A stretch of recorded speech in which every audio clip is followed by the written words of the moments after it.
there was someone who would ask me to lunch. He would never ask anything about me. The second I got there, he would say, "Hey, I've already looked at the menu. Are you ready, or can we go ahead and order? Because I've got an hour." And so after the maybe fourth, fifth time, I was at the end of the conversation asking God, should I say something? And I sensed God say, no. But next time he asks, have a conversation in love. I get the email and I said, "Hey, can you call me? I'd love to talk for a second." I said, "Listen, I'm totally open to going to lunch with you and we can schedule that. I want to spend the whole hour talking to you about your effect on me." There was just silence and I haven't seen him since. Welcome back to the Wild at Heart podcast, everyone. So delighted that you chose to be with us this week. I've got something I want to show you. So I do these Friday videos that just to my phone, spontaneously, wherever I am in the world, just reflecting on what God is doing, sharing some things from my heart, sometimes sharing things that pertain to the cultural moment. Anyway, I put one out a few weeks ago that really resonated with folks. And it's the reason that we're going to do this podcast. So I want to introduce you to the Friday videos, and then we'll put in the show notes how you can subscribe to those, because I don't just throw them out on social media. I don't want to do that. I want to play this video and set up this week's podcast. If you're listening, you'll get the full feel of it in the audio track here. So here we go. Happy Friday, everybody. Okay, it's Wednesday for me this week, but I need to shoot this video right now because I'm in a quandary. Oh, Frank, man.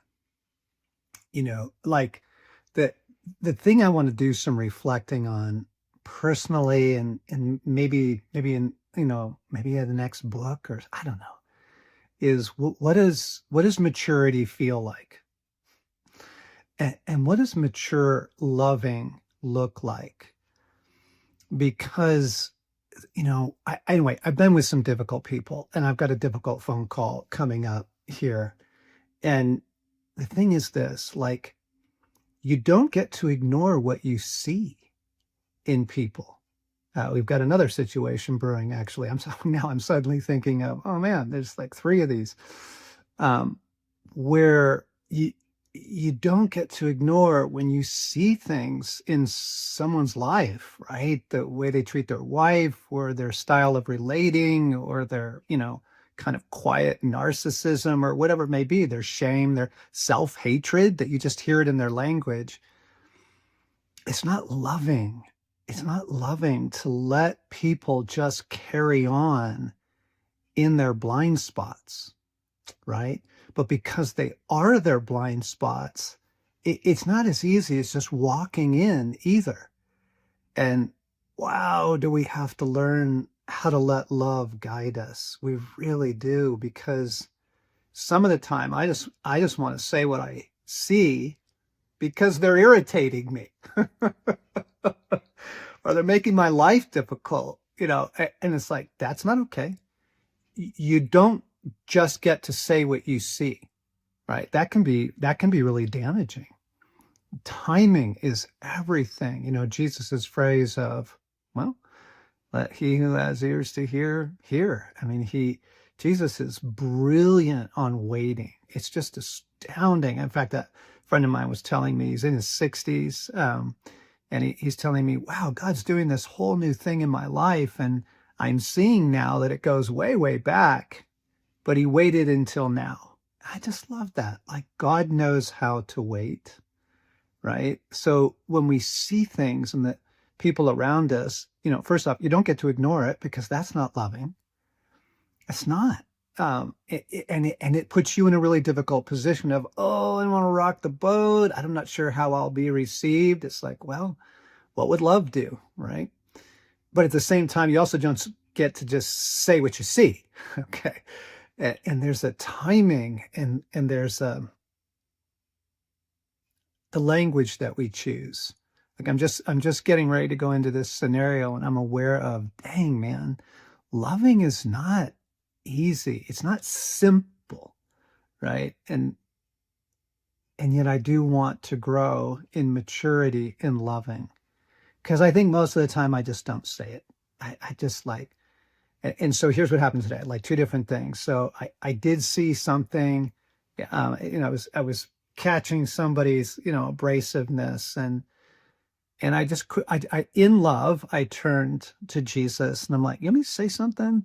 And he's like, no, just wait, just not right now. I'm like, yeah, right now it doesn't feel right.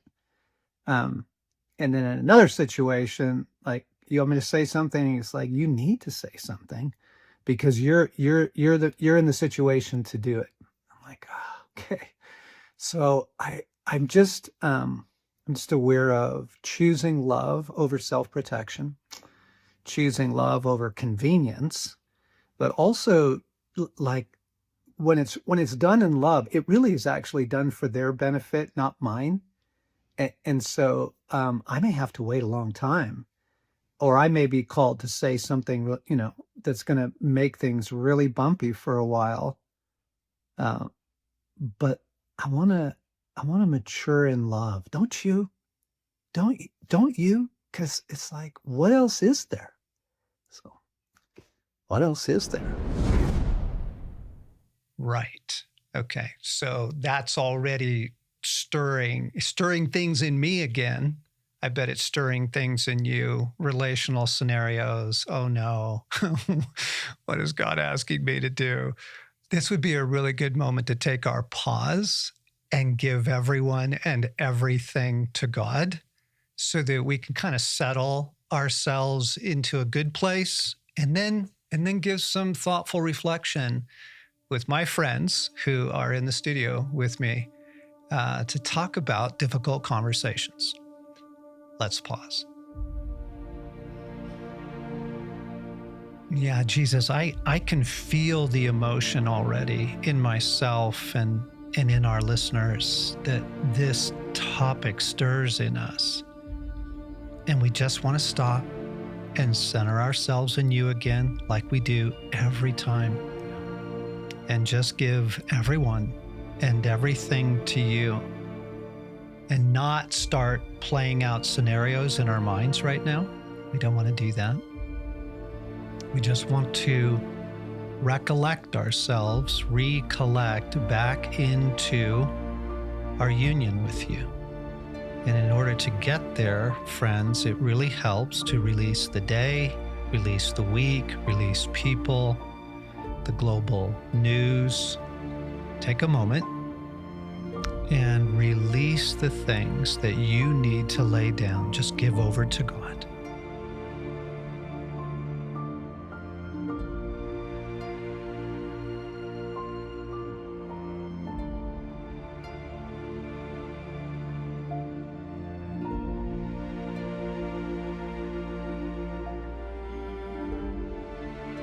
Sometimes you need to hit pause if you've got a longer list and just keep going and then come back.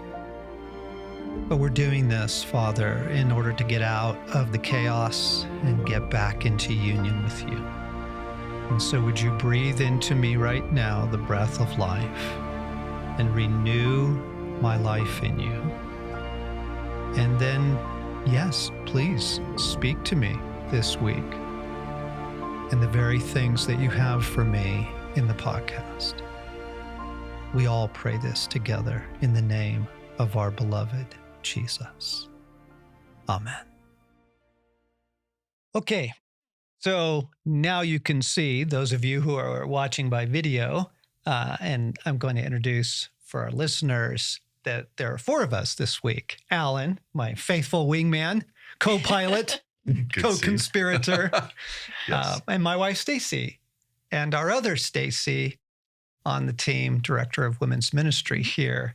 Thank you for coming in to have a difficult conversation. Actually, I've been waiting now for several months to bring some things up with you. All of us are tightening around the table right now. What is John going to do?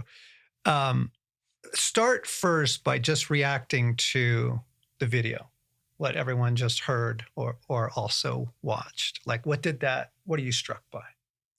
I was struck by just the fact that those times, no matter how many moments you have to face those difficult, hard conversations, it never gets easier because there's always a sense of the unknown, the potential relationship fracture. What if you blow it and how you say it, so it's like, yes, this is so important and it's so difficult to do well. I was really struck by a couple things as well, Alan. And one was that we have a guide. I really love that. To be able to tell us, ooh, not now. It won't go well if you do that now. And also a guide in what to say and when and if. And then the other thing, which I think was critical in it, is in love. Yeah. The motive has to be love. Gosh, it's huge. Yeah. Yeah, likewise, I love the question, what would love do?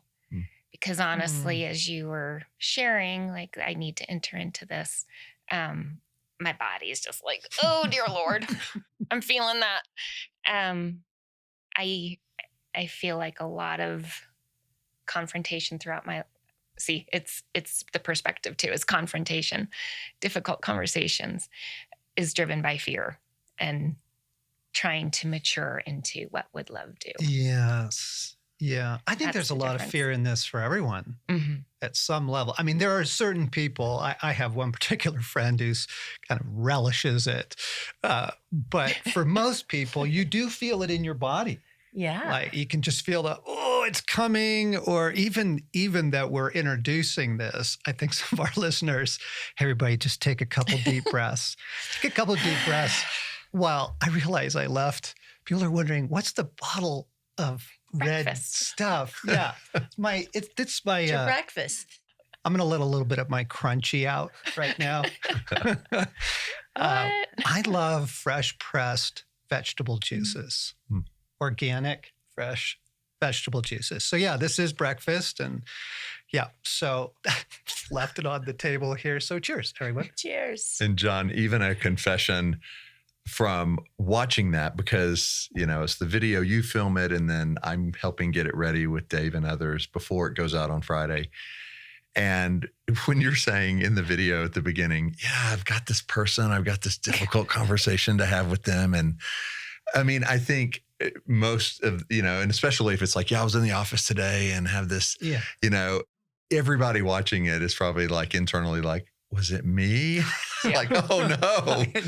And then, the topic is just so helpful to think about, but also what it triggers is something we need to pay attention to. Yeah. What it triggers. That's good. Because we've all had experiences where it did not go well. Yes. We all turn 8 years old.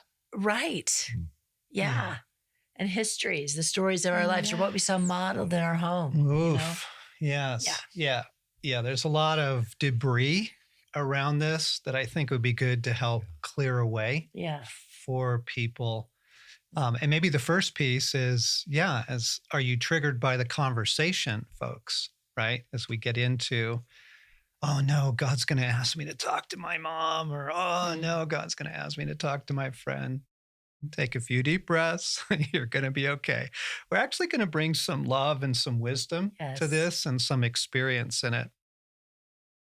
But as God tends to do when we are coming into the studio to talk about something, it tends to be happening at the same time in our lives. So literally last night, Stacey and I are in the living room going, okay, it wasn't the difficult conversation between us. It was, we need to kind of map out how we're going to approach a difficult conversation with someone that we need to have it with. And it's not you. Whoever you are that's listening, that you just went, oh no, don't take the phone call from John and Stacey. It's not you. By the time we air this, it's happened. Right. So take a deep breath. I think it would be helpful. There's a reason that there are 4 of us at the table today, because we all handle it differently. And that's helpful for people to hear and relate to. So let's be honest and just kind of put our style of relating out there. how do you typically handle or avoid difficult conversations? And I'm going to put out John's spectrum from highly avoidant, run for your life would be down on this end. Just never, never, never, never, never. I'm never going to do it. There are those through what I would call the delay strategy. Just delay it and hopefully it will go away. In the middle ground is the soften it so much that it's not really a difficult conversation. You're like, I am going to bring it up, but I'm just going to do it so kindly and so gently that it actually has no sting to it. Right. Yeah. Yeah. Over soften would be in the middle. And then you start moving into people whose relational style is no, confront. I'm a confronter. I may not do it well. I may not do it out of love, but I'm a confronter. Okay. So we're moving down the spectrum to what I would just call rash outburst, where there's no thought. There's no wisdom. It is pure, fight or flight. Down on the left end of the spectrum, run away, flight. Down on the right end of the spectrum, just fight, just react, just rash, I'm happy to bring that up. Really? Somebody did that at work? I'm talking to them tomorrow. Okay, so how do you, for the sake of our friends out there, how do you typically handle difficult conversation? And I just say that I'm among that whole spectrum, except for the last one. Like my growing up and my younger years was avoid, withdraw, too scary, not going to have it. No, I would feel like it was going to kill me. The earth would swallow if I had a difficult conversation with somebody or needed to talk to somebody about something difficult. Then there is the delay. I actually will pray that, Jesus, take care of it. Talk to them about it so I don't have to talk to them about it. You do it, Lord. You do it. Yes, and that's hysterical. And then the soften it is kind of is where I land. More, I don't want them to not hear it, but I really want to frame it in love and in goodness. Like, I need to talk to you about something hard. But this isn't the only thing that's true about you or our relationship. So I'll couch it. And then I've also had times when I couldn't wait to have the conversation. And that generally happens if they have badly hurt someone that I love. Not necessarily me, because then I have to, but if it's someone that I love and it's so going on. I need to put Mama Bear on the spectrum. Mama Bear. There you go. Mama Bear will come out. But even in that, what I will generally do is write it down because I don't want to do the last one. And I have done that, where instead of bringing repair or doing it in love, I've actually caused more damage. So yes. Is that where you send it to them or you write your thoughts down? Writing my thoughts down and then doing it in person feels firm, but not damaging. Yeah. But if I have a reaction and I don't pause and think and pray, then it generally doesn't have good fruit to it. Okay. All right. We're going to circle back around to a couple of those. Alan, what's your history with this? Well, my history as a young man into my 20s and 30s, I was on the far end of the spectrum. I would run away? No. Blow things up, confront, like just kind of immediately address it, but in a way that I was rolling a hand grenade back at them to just say, we're going to blow it all up and we're going to see where the pieces land. And obviously it was not helpful at all, to the point that I had a boss tell me in a hard conversation, do you realize no one on your team, 6 people, no one on your team enjoys your presence. They can't stand to work with you. Because you're so hard driving. Ouch. but they know you get results. And so they're staying with you. I just didn't know if you knew they didn't care for your presence. Like it was one of the hardest conversations. Wow. And thankfully he had that with me because it was a blind spot. But that used to be my style. My style in the last, I would say 15, 20 years has been the second to last one you talked about, which is I'm still usually one of the first to say, okay, let's talk about it. And I don't need to wait a week, and I don't need to, I don't tend to put it off. But the difference is I try now to do it with God and in love most of the time. But it is, hey, let's talk about this because nobody else may be willing to tell you this. And I see it, and I think it would be helpful. Okay. Stace, what about you? Stacey B. I'm on the opposite end of Alan. When y'all asked me to be on this, I showed my husband, like, guess what conversation I was invited into. What did he do? We both laughed out loud. And I think I responded, I am all in as long as you realize I have spent my entire life learning to people please, to avoid difficult conversations. And yeah, I am extreme avoidant. And I will say it's because when I do choose to have a conversation, it's, as the video said, they need to be told, but it's more of they need to hear this. So I'm silent until the internal eruption just can't hold anymore. And I'm not kind, and I do a lot of damage. Yeah. And then I kind of go to the middle of like, oh, it's on me. It's all me. And reasons, like there was I didn't learn how to have a conversation. There was no permission to voice things that were hard. Yes. And I'm married to a man who loves difficult conversations. And like, if we have marital issues, it's this, because I will share, and sometimes very aggressively and unkindly. Of course, Eric gets defensive, and then I cower. Oh, I'm in the wrong here. You're right. And I try to end it as quickly as possible, taking all the blame. Run away. It's a lifelong learning, and it's really hard. Yeah. And my go-to is still avoid. Avoid. Yeah. Okay. Yeah. I've been more of an engage guy over the years. The problem is it depends on which me is operating, right? Because I do tons of avoiding, tons of it, because it's a hassle. And usually I just don't want to be inconvenienced by it. It's like, oh my gosh, this is going to make things messy, either for a moment or for a week or for a while. And I'm just sad to say, I often just choose to turn a blind eye to what I see for my sake. I just don't want to be inconvenienced by it, right?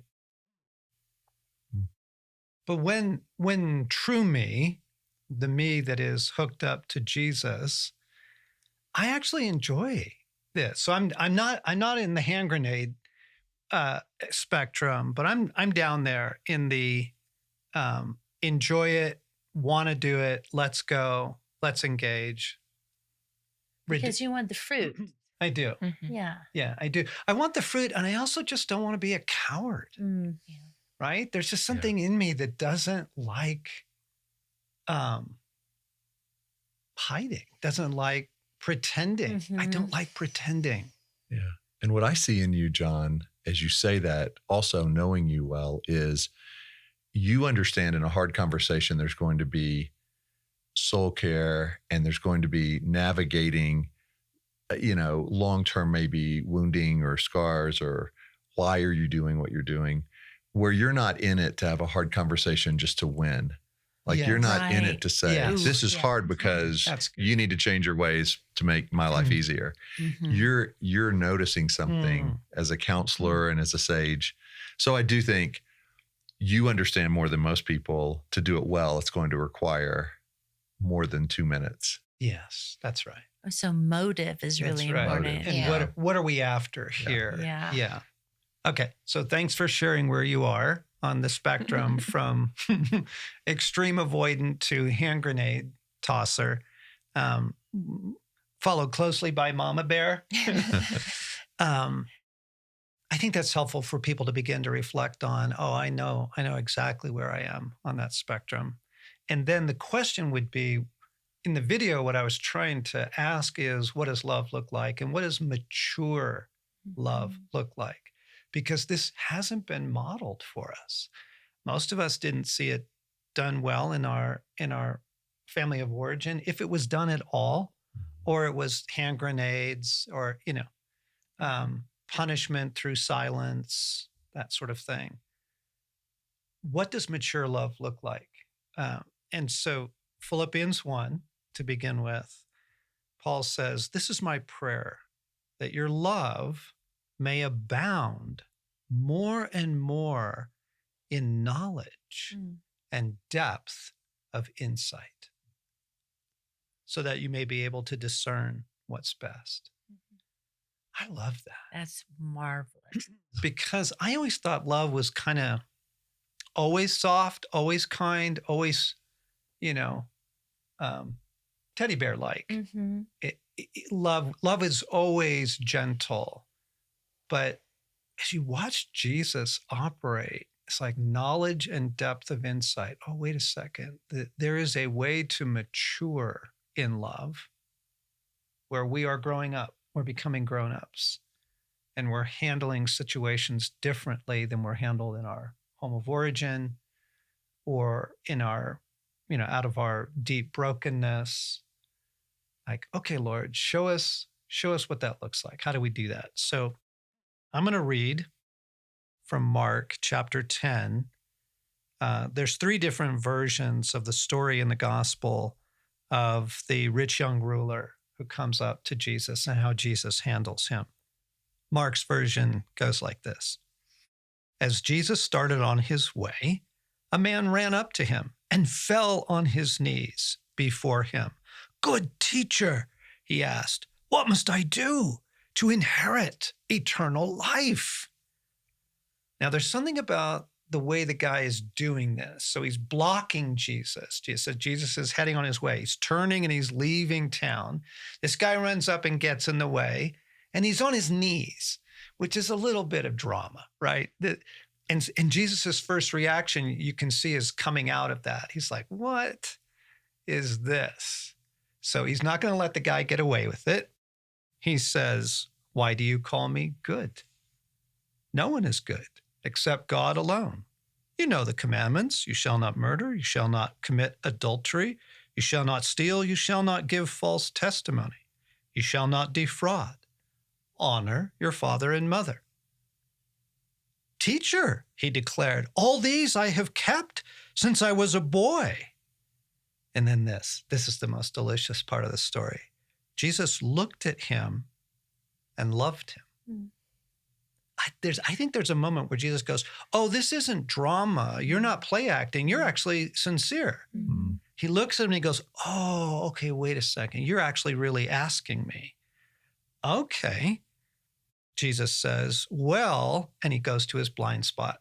"One thing you lack. Sell everything you have and give to the poor, and then you will have treasure in heaven, and come, follow me." So he actually invites him to become one of the disciples. He invites him to join the crowd, the inner ring, if he will face his one thing he's not looking at, his blind spot. So what gets in the way of us doing this well?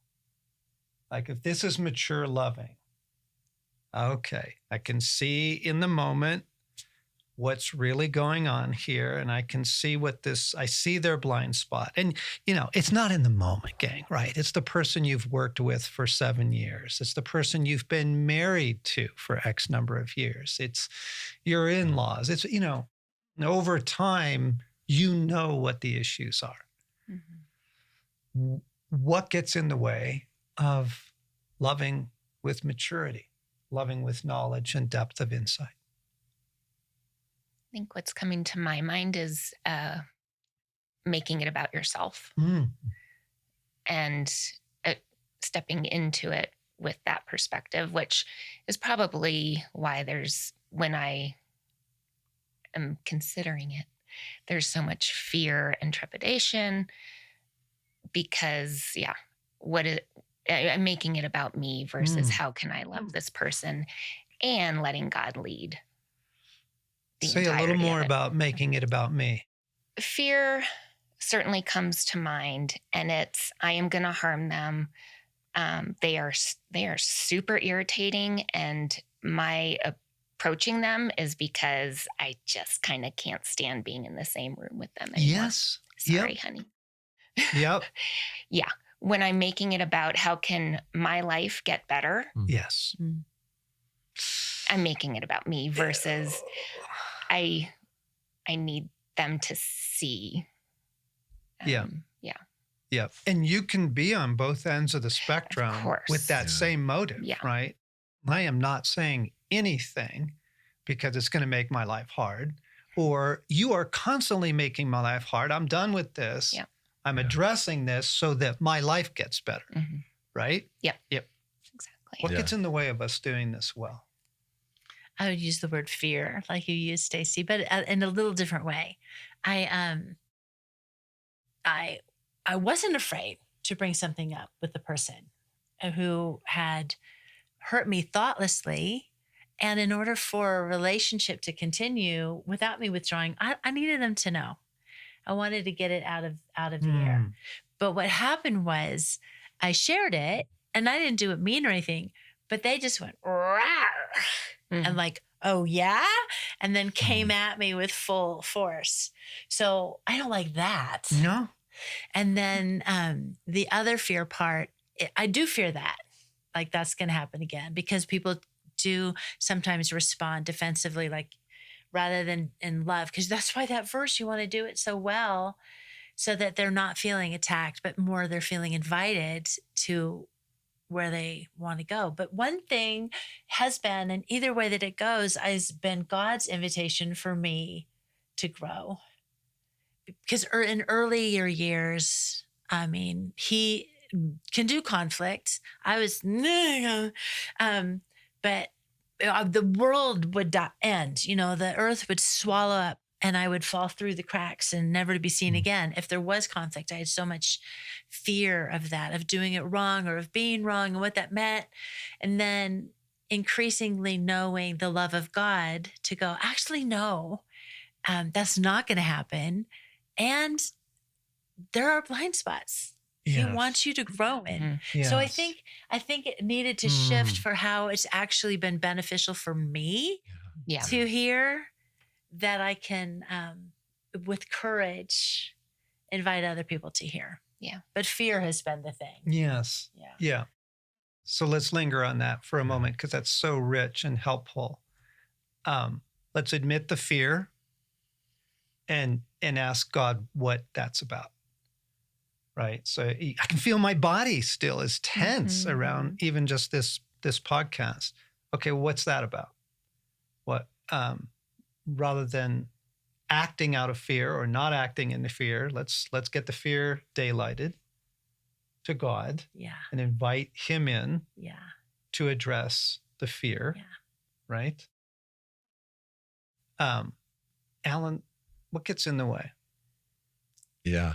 Well, God is exposing and revealing this to me right now as we're talking. But I think what gets in the way for me often is I see something in somebody and I'm quick to just assume or make an agreement that what I see is who they are and that's set in stone.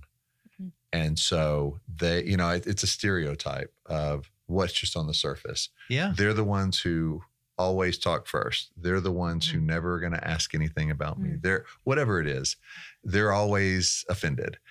And rather than look at it like I could actually earn the right in love to press in and there could be transformation possibly, I tend to instead go, no, that house is made of brick. It will never be made out of stucco.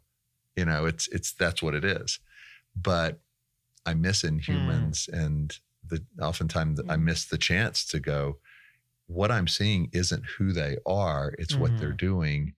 And if it's a blind spot, I want to be a part of that rather than just label them as that and then move away from them. Yeah. So you want a redemptive conversation. Right. And I see all the ways God has redeemed me and people in our ministry and in life.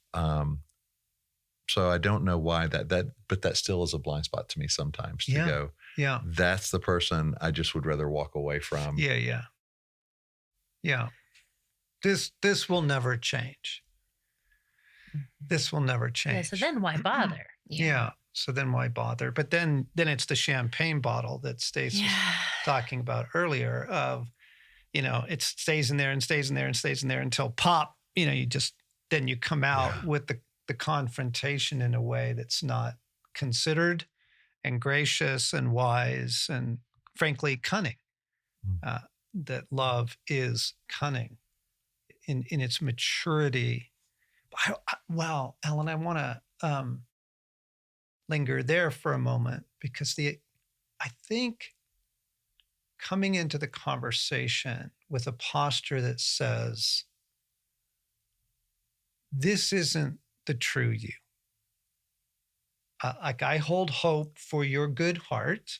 Yes. And I hold hope for change in your life.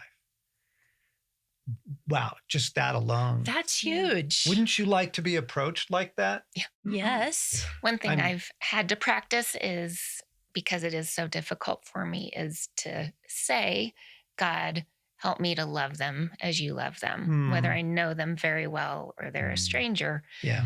Because then it does break down the issue a little bit.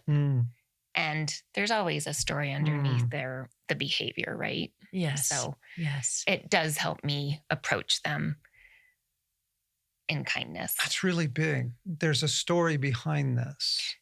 Why? Well, we're wondering to ourselves, wow, man, just, Uncle Harry always just says such inappropriate things at the table. I wonder what that's about. Like that next question. Right. What's underneath that? Yeah. What's going on? Does he feel completely unheard? So he just has to blurt things out? Does he feel unseen? I wonder what's behind that. Yeah. So that when you are raising the blind spot, hey, Tammy, I'm not sure that you're even aware of this. You're assuming their good heart, right? And I know so many good things about you. I know that you're going to be mortified at this, but you really offended people yesterday when you did that thing that you did, or you're really controlling, or we're coming in with the posture of, I know this isn't who you want to be. That's really good. See, that's the sandwich, the good, the truth, the sandwich, the good. Okay. Because I'm wondering also about, is there like the ways to phrase it?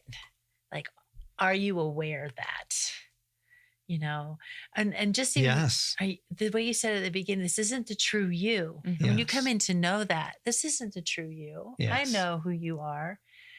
And are you aware that sometimes and the effect is not what you want it to be? Yes. This is what's going on. Yeah.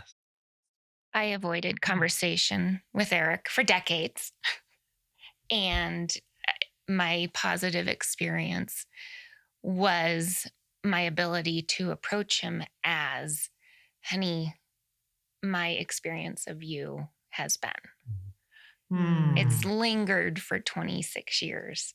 I was finally last year able to say that, but that's how God helped me approach it with him. My experience with you has been.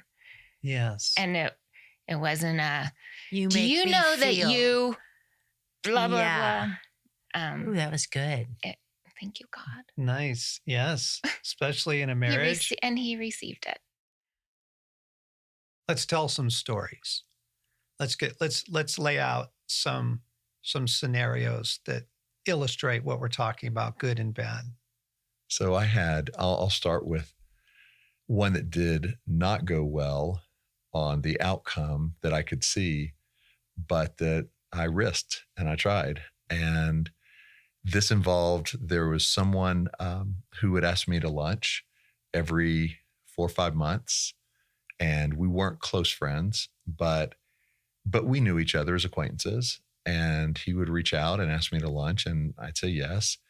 And we'd go. And this happened 4 or 5 times, where during the lunch, he would never ask anything about me, would just basically, the second I got there, he would say, hey, I've already looked at he'd be there early. Hey, I've already looked at the menu. Are you ready? Or can we go ahead and order? Because I've got an hour. And so it'd feel stressed. Yeah. And then he would start talking. And if he saw somebody he knew in the restaurant, he'd get up and call them over, get up, talk, stand up, talk to them, never introduce me. I'm just sitting there. And then we'd go back to his conversation. And then it would always end with, well, hey, I'd love to hear how you're doing. I've got about 2 minutes, but what's going on? Right. And then in 2 minutes, he would be up. And so that happened so many times and I kept hoping it would be different, right? Yeah. And it wasn't. And so after the maybe 4th, 5th time, I was at the end of the conversation asking God, should I say something before he gets up? And I sensed God say, no, but next time he asks, have a conversation in love. Next time he invites you to lunch, right. You're going to say no, and why? Well, I didn't know what I was going to do. I just knew God was queuing up something. Okay. And so 4 or 5 months later, I get the email and I said, hey, can you call me? I'd love to talk for a second. And he immediately calls. And I said, listen, I'm totally open to going to lunch with you, and we can schedule that. But if we do go to lunch, I want to spend the whole hour talking to you about your effect on me in the last lunches. And there was just silence. And he said, well, like, what does that mean? And I said, well, it just means basically, I'm not sure when we go to lunch what the goal is. It feels like I'm being a check mark on your to-do list because I don't feel seen. I think, that you have a good heart and that you obviously are wanting to get together. But I just want to talk to you about maybe not only the effect on me, but what's going on. And if you're aware that this is happening. And he said, well, I can tell you I'm a really busy person and I'm trying to fit you in. And I said, ouch. I said, okay, well, I mean, and I'm paraphrasing, but that was the gist of it. And I said, okay, well, if you'd like to go to lunch, let's have that conversation over a meal. And he declined, and I haven't seen him since. And so now I don't know if God used that and maybe other people were talking to him as well. Yes. I don't know. But it felt to me like it was a risk, and the end of it was silence, denial, rationalization, a and refusal then pull away. To grow. Right. Yeah. That it was kind of more my perception or my offense. And I was telling him, I'm not offended at all. I just want to have genuine conversations. And if we can do that. Wow. But that, I guess what I wanted to name for people and what I've experienced is you can't judge how well you're stepping into it by the reaction of the other person. Because if I did, I would see that as, well, I'm never doing that again. Like, look at what happened. I'd rather just go to lunch and let him talk. Yeah. Right.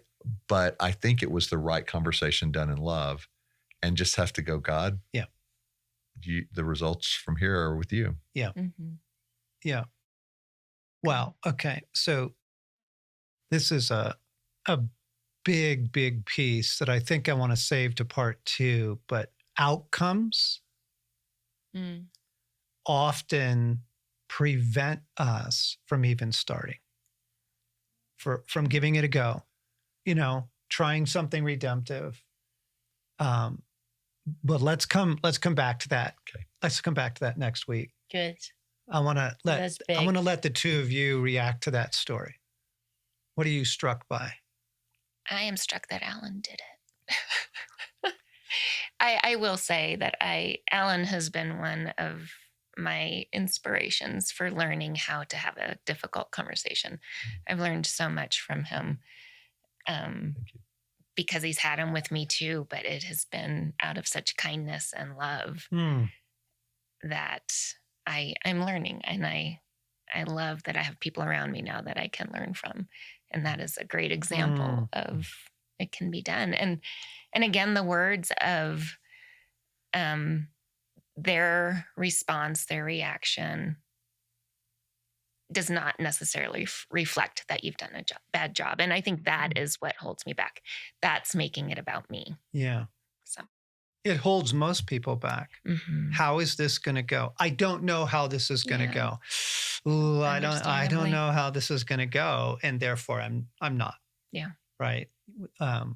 That's big. What are you struck by, hon? Two things. The first is a person, just the story of a person inviting me to lunch. And it was like, I was in a very busy season and yes. And making it happen. And then going to lunch with them and they talked at me for, there was never nothing. It was just talk at you. And then they saw a person they knew and they got up from the table and they left for 20 minutes. What? Yeah. Oh, whoa. And I was like, okay, I'm done. But I didn't take it further. I just went, we will never have lunch again. But she never called either. So I guess it was a mutual, this isn't going to work. But then the other thing it strikes me with is when I felt something in the relationship with someone that I love, that there was a breach and I didn't know what it was. And I asked them, I feel this and I'm wondering if we can talk about it. And I'd love for you to give it some thought so we could have a conversation about it. And they said, I've given it a lot of thought and I'd like to talk with you about it. Let's schedule something because broken arrow. Oh, look, someone I know. Never mind. Wow. But it led into the most redemptive conversation where I got to hear the ways that I had hurt them, my blind spots, and as a more mature woman, not to come back with my excuses or explaining or why, but to linger with how that made them feel and just own that. And then in that one, I was able to ask for forgiveness and they said, I've already forgiven you. Wow. I've already forgiven you, but I don't want this in between us anymore either. So, wow. Yeah, it's really good. In those conversations, as I look back, I think the saving grace for me, because as being the guy formerly that would throw the grenade, it would have been 20 years ago, probably me confronting him at that lunch the last time saying, yes, okay, I'm done. I'm done. Yeah. And it would have been unkind and messy and abrupt. But I think the best thing was I went to God on the drive back from the restaurant to the outpost. I went to him during that time and said, my heart is really hurting. I really feel unseen. This is provoking a lot in me. And what do you want me? What can I do? That was the shift for me in that moment was, yes, this person's brokenness and style is hard. Maybe you want me to talk to him, maybe you don't. But the main thing is, I know what it's provoking in me, God, and what is this next step that you would have me do? Oh, wow. So good. Gold. This is good. We're going to come back to this because that's really big. Address the energy first. The internal energy, whatever it may be, fear, anger, hurt, heartache, offense. Address the energy first. But I'm going to land this week. We've given people enough to begin thinking about, and that God is, there's 1,000 scenarios right now that people are in or about to encounter in 30 minutes after this podcast, that God's in this. Okay. Friends don't let friends drive drunk. That's a great old time phrase, right? Mm-hmm. Just the idea of, come on, why would you let someone get in their car hammered, knowing that they're going to endanger themselves and others? Like, you just wouldn't do that. We need to bring that into mature loving and people's effect on others, not just on us, but on others, and their blind spots that they may be utterly unaware of, that are over time sabotaging relationships, sabotaging potential redemption. Friends don't let friends. Like, it's not loving to just do nothing. So let's come back in a part 2 and just unpack a few more stories and give a little bit more wisdom on this.